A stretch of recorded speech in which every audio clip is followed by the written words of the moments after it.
Naririnig naman nung tatlong remaining patients na may mga kasama pa na pinaliwanag ko pa rin hanggang sa dulo ng PC ng makakaya ko na pasensya ka na tay, punta ka na lang sa BMC, itry mo. Medyo may hirapan ka doon, pero I'm sure there is an option para ma-injectionan ka doon na hindi mo kailangan antayin na magkapera ka pa po.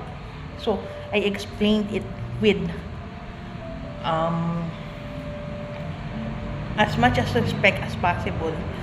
Hindi naman galit yung tatay, pero nakita ko dun sa mga mata niya yung pagkabahala. Which, sorry to say talaga. Yun nga, ito nga dumadaldal pa ako kasi yung ibang mga patients, the 21 patients, I will just write na lang yung mga doctor's order sa bahay ng 21 patients na yun. And yun, hoping na tomorrow medyo kalmado ang kapaligiran.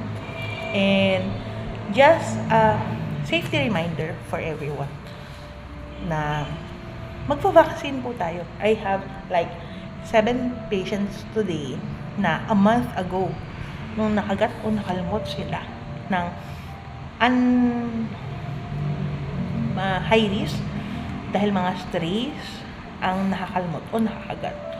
Pero ngayon pa lang sila magpapa-injection. So, tatanggapin po natin sila basta masiguro na walang sign and symptoms of rabies. And if meron man na possible, same symptom ng rabies, agad-agad ay i-refer po yun sa hospital. Ang referring po namin na hospital ay BMC. So, yun po. Salamat po sa pakikinig. Sana may natutunan kayo sa mga kakulitan ni Adeles. I hope and pray na meron tayong mga matulungan sa kaalaman na ma-impart natin. Which, I don't know kung nakatulong ba sa mundo sa mga pinagsasasabi ko. Pero I am just overwhelmed and overjoyed na today, hindi ako nag-snap. I withheld my anger, my inis, which is new to me. Kasi mabilis talaga akong mairita. I don't know, maybe tumatanda na rin tayo. Baka medyo humahaba na yung PC.